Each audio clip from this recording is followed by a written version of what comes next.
নমস্কার, শুরু করছি আজকের পর্ব। ক্লাসে যাওয়ার আগে দু একটা কথা একটু বলে নেই। সেটা হলো, আমার প্রত্যেকটা ভিডিও আপনারা যথেষ্ট মনোযোগ দিয়ে দেখছেন।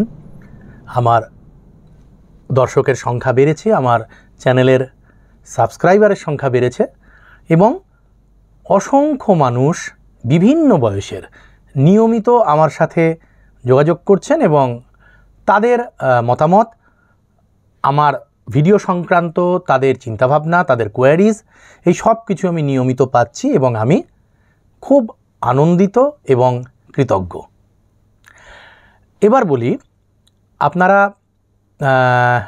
আপনাদের যে প্রশ্নগুলো আমার সামনে রাখছেন ভিডিও সংক্রান্ত বিষয়ে, তাতে আমি আমার সাধ্য মতন তার উত্তর দিচ্ছি। কিন্তু বন্ধুরা, সব উত্তর আমি দিয়ে উঠতে পারছি না। আমি সেই উত্তরগুলো দিচ্ছি না যেগুলো এক কথায় উত্তর দেওয়া সম্ভব নয়। এরম অনেক প্রশ্ন আমি পাচ্ছি যেগুলো একটু বিশদে আলোচনা না করলে হয়তো আমি উত্তর দিতে পারবো না, যে কারণে আমি সেই প্রশ্নগুলো কিন্তু এড়িয়ে যাচ্ছি। আর এছাড়া আপনারা যেভাবে যা ভিডিও আমাকে করতে বলছেন, আপনারা আমাকে যেভাবে গাইড করছেন, আমি সাধারণত ওই বিষয়গুলোর ওপর ভিডিও করার কথা ভাবছি বা করছি। যেমন গলার স্পিড কী করে বাড়ানো যায়, আকার তান, তার ওপর ভিডিও করলাম। আপনারা বলেছেন গলাকে আরও ফ্লেক্সিবল বা মসৃণ কী করে করা যায়, ভিডিও রেডি আছে, আমি খুব শিগগির পোস্ট করব। আপনারা অনলাইন বা অফলাইন ক্লাসের ব্যাপারে নিয়মিত আমার সঙ্গে যোগাযোগ করছেন। দেশের বিভিন্ন প্রান্ত থেকে বিভিন্ন বয়সের মানুষজন আমার অনলাইন বা অফলাইন সেশনে যুক্ত হচ্ছেন। আমি সত্যি কৃতজ্ঞ আপনাদের কাছে। আমি সত্যি আরও উৎসাহ পাচ্ছি নতুন নতুন বিষয়ে ভিডিও করবার। আর এখনও অবধি যারা আমার চ্যানেল সাবস্ক্রাইব করেননি, আমি তাদের কাছে এই আবেদন রাখবো প্রতিদিনের মতন যে অবশ্যই আমার চ্যানেল সাবস্ক্রাইব করুন। প্রতি রবিবার সকাল 11টার সময় নিয়ম করে ভিডিও পোস্ট করছি বিভিন্ন বিষয়ের ওপর। চ্যানেল সাবস্ক্রাইব করুন এবং প্রতিটা ভিডিওর নোটিফিকেশান সময় মতন আপনাদের কাছে পৌঁছে যাবে। আজকে যে বিষয় নিয়ে আমি কথা বলবো বা ছোট্ট একটা লেসন আমি আপনাদের সঙ্গে শেয়ার করব, সেটা হলো গলার ফ্লাকচুয়েশন কি করে আটকানো যায়। গলা স্বাভাবিক ধর্মই হচ্ছে, আনট্রেন্ড ভয়েসের স্বাভাবিক ধর্ম হচ্ছে সে একটা স্বরের ওপরে থাকতে চায় না, সে ক্রমাগত নড়ে চড়ে জায়গা বদল করে। তার মধ্যে যে স্বর দুটো আমরা ছোট করে ভাবছি, মানে সা এবং পায়ের মধ্যে চিন্তা করছি, ছোট ছোট জায়গার মধ্যে চিন্তা করলে আমাদের ভাবতে সুবিধে হবে। ধরা যাক সা থেকে পায়ের মধ্যে আমি দেখেছি কোন স্বরগুলো আমাদের বেশি বেগ দেয়।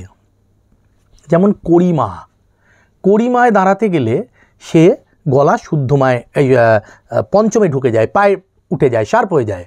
ঠিক তেমন কোমল রেতে দাঁড়াতে গেলে গলা সায়ে নেমে আসে, বা শুদ্ধ নিতে দাঁড়াতে গেলে গলা সায়ে উঠে যায়। এই যে গলা শার্প হচ্ছে বা ফ্ল্যাট হচ্ছে, তার কারণ এই যে এখানে আমরা এই যে তানপুরায় রেয়াজ করছি, যখন তানপুরায় বাজছে সা এবং পা, সা পা সা পা, সা এবং পা নিয়ে স্কেল হয়, রুট এবং ফিফথ। আর এই শুদ্ধ নি বা করিমধ্যম, এদের এই স্বরগুলোতে দাঁড়ানো রেয়াজ ছাড়া, প্রপার সায়েন্টিফিক রেয়াজ ছাড়া এই স্বরগুলোতে দাঁড়ানো একটু মুশকিল হয়ে পড়ে। যেমন ধরুন নি করে এইভাবে গলাটা সাইড ঢুকে যেতে চায়, অথবা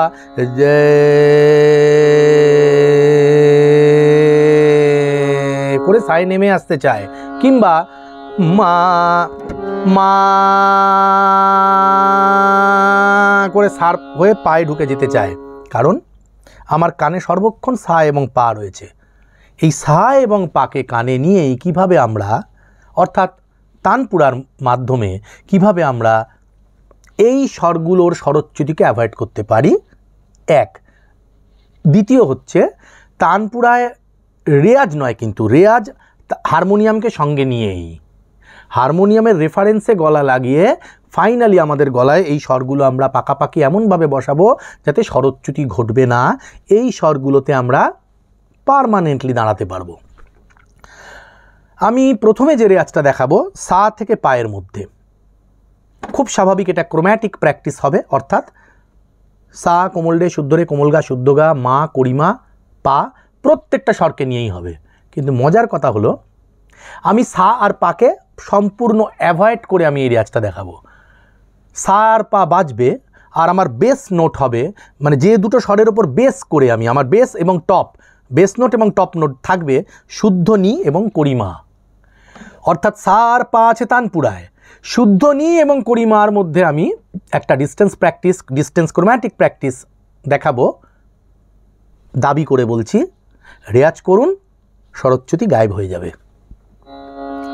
তাহলে আমি আসছি, হারমোনিয়াম বাজিয়েই করতে হবে কিন্তু প্রথমে পরিষ্কার নি থেকে রেয়াজ আরম্ভ করছি। নি আর করিমা দেখুন, নি মা নি মা নি গা নি গা নি রে নি রে নি সা নি মা। নি করিমা দিয়ে শুরু করেছিলাম, নি করিমা দিয়েই ফ্রেজটা শেষ করলাম। তাহলে আমি কি গাইলাম? নি করিমা নি শুদ্ধ মা নি গা নি কোমল গা নি শুদ্ধ রে নি কোমল রে নি সা নি মা। একবার বাজিয়ে একবার ছেড়ে দিয়ে চেষ্টা করব। নি, এই হবে আমার ল্যান্ডিং।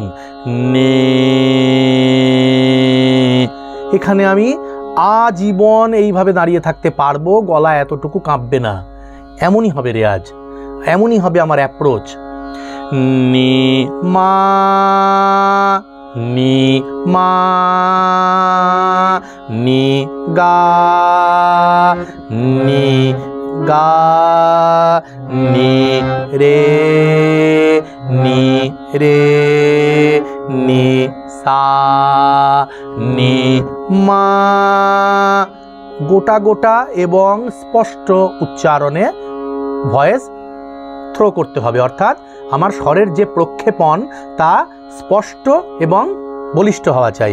এবার ব্যাক করব, করিমা থেকে নি, মা নি মা সা মা রে মা রে মা গা মা গা মা মা মা নি। ধীরে ধীরে একটু লয় বাড়াতে পারি, স্পিড। নি মা নি মা নি গা নি গা নি রে নি রে নি সা নি মা মা নি মা সা মা রে মা রে মা গা মা গা মা মা মা নি। কিন্তু যতটা সম্ভব ধরে ধরেই করতে হবে, আমাদের অবশ্যই ধরে ধরে করতে হবে। সেম জিনিস আমরা এবার মিড হায়ার অক্টেভে অ্যাপ্লাই করব। অর্থাৎ ইউজুয়ালি এই প্র্যাকটিসগুলো আমি আগে এরকম একটা ভিডিও করেছিলাম, পা এবং সায়ের মধ্যে প্র্যাকটিসটা দেখিয়েছিলাম। পা পা সা পানি পানি পা সরি পা সা পানি পানি পাধা পাধা পাসা। ইউজুয়ালি এটা এরকম হয়, আমি নিজেও এরকমই প্র্যাকটিস করাই বা এখানে এইভাবে একটা ভিডিও করেছিলাম। কিন্তু না, পা সা করেছিলাম, আজকে আমি করব করিমা এবং শুদ্ধ নি মা। এইটাই তো চ্যালেঞ্জ, এই এই এই তানপুরাকে কানে নিয়ে মাতে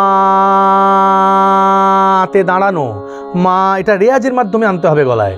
মা নি মা নি মা ধা মা ধা মা পা মা নি। সবসময় এই নিটা সায়ে যেতে চাইবে, কারণ এই সা আমাকে প্রভাবিত করছে, এই সা কন্টিনিউয়াসলি আমাকে প্ররোচিত করছে সাইকোলজিক্যালি সাতে উঠে যাওয়ার জন্য। কিন্তু না, আমার রেয়াজ, আমার ভয়েস ট্রেন্ড ভয়েস, আমার গলা আমি যেখানে চাইবো সেখানেই যাবে, তাতে অন্য কোনো স্বর আমাকে প্রভাবিত করতে পারবে না। এই রেয়াজের মুখ্য লক্ষ্যটা তাই। মা নি মা নি মা ধা মা ধা মা পা মা নি, ফাইন। একইভাবে নি আর মা, নি মা নি পা নি ধা নি ধা নি নি নি মা। তাহলে কি দাঁড়ালো? দাঁড়ালো প্রথমে খাদের নি থেকে নি মা নি মা নি গা নি গা নি রে নি রে নি সা নি মা, মানি মা নি মা সা মা রে মা রে মা গা মা গা মা মা মা নি।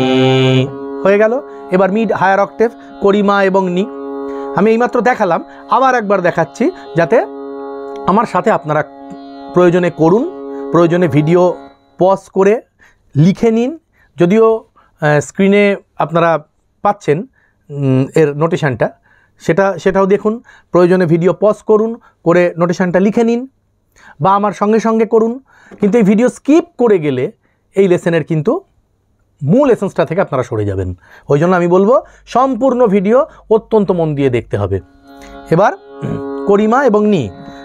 মা নি মা নি মা ধা মা ধা মা পা মা নি, ব্যাক নি মা নি পা নি ধা নি ধা নি নি নি মা। এরপরের একটা পরের পার্ট আছে, সেটা আমি আজকে বলবো না, অবশ্যই বলবো কিন্তু আজকে না। একটা সপ্তাহ এই রেয়াজটা হবে, আপনারা আমাকে ফিডব্যাক দেবেন এই রেয়াজের ফলাফল কি, আপনারা এই রেয়াজটা করে সত্যিকারের উপকার পাচ্ছেন কি না। তারপর আমি এর সেকেন্ড পার্টে যাব, একই রকম কিন্তু একটু ট্রিকি আছে, সেটা অবশ্যই আমি করব, এর পরের এপিসোডে করব। আর একটা বিষয়ে আমি একটা পরিকল্পনা করছি, ভাবছি, আপনারা যেমনটা জানাবেন বা আপনারা যেমনটা ফিডব্যাক দেবেন আমি তেমনটা করব। সেটা হলো, এই যে সব প্রশ্নের উত্তর আমি দিয়ে উঠতে পারছি না, বা এক লাইনে লিখে আপনারাই বা কতটা বোঝাতে পারবেন, আমি বা কতটা আপনাদের উত্তর দিতে পারবো। তার থেকে কি এরমটা করা যায় যে আমি ইউটিউব লাইভ করলাম, আর আগে থেকে জানান দেওয়া থাকলো, আপনারা সেই সময় উপস্থিত থাকলেন আমার সঙ্গে, আমরা একসাথে রেয়াজ করলাম, কখনো ভোরের রাগ নিয়ে করলাম, কখনো সান্ধ্য রাগ নিয়ে করলাম, কখনো বিশেষ কোনো রেয়াজের দিক নিয়ে করলাম, ইত্যাদি ইত্যাদি বিষয়ে যদি আমরা, মানে আমি একা সিদ্ধান্ত নেব না, আপনারা বলবেন যে এই বিষয়ের উপর আমাদের একটু রেয়াজ করলে ভালো হয়, আমরা একসাথে বসলাম, একটা আধ ঘন্টা 40 মিনিট লাইভ করলাম, আপনারাও সঙ্গে থাকলেন, তাহলে কি ভালো হয়? আপনারা যেমন বলবেন তেমন হবে। কিন্তু আমি এই ভিডিওর কমেন্ট বক্সে এই লাইভ বিষয়ক যে আমার ভাবনাটা, তার প্রত্যুত্তরটা চাইছি। আর কি বলবো, আজকের পর্ব আমি শেষ করছি এখানে।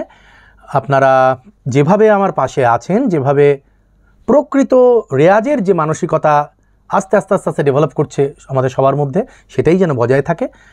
আর আমার নম্বর তো দেওয়া আছেই, যেরকম আমার ডেসক্রিপশন বক্সে নম্বর আছে, সেরকম ভিডিওর শুরুতেই আমার প্রতিষ্ঠানের নাম এবং নম্বর দেওয়া আছে। আপনারা যে যার প্রয়োজন মতন আমার সঙ্গে যেমন যোগাযোগ করেন করবেন। আর আমার ফেসবুক পেজটাও আমি অবশ্যই ফলো করতে বলবো আপনাদের। সেখানে কিন্তু নানান ধরনের রেয়াজ এবং লেসেন আপনারা পাবেন। এখানে যেমন আমি একটা বিশেষ দিক নিয়ে কথা বলছি, সেখানে কিন্তু আমার ছাত্রছাত্রীরা তারা পারফর্ম করছে, তারা বিভিন্ন রেয়াজ ডেমনস্ট্রেট করছে বা গাইছে সেগুলো আপনারা দেখতে পাবেন। কাজেই আমার এটাও আবেদন থাকলো, আমার ফেসবুক পেজের লিঙ্ক ডেসক্রিপশন বক্সে দেওয়া রইল, আপনারা আমার ফেসবুক পেজ ফলো করুন। একইভাবে ফেসবুকেও আমরা যদি যুক্ত হতে পারি, আমাদের রেয়াজের পরিধি, আমাদের জ্ঞান, সাংগীতিক জ্ঞান চর্চার যে পরিধি সেটা আরও বেড়ে যাবে। ভালো থাকুন, সুস্থ থাকুন, প্রতিদিন রেয়াজ করুন। ধন্যবাদ।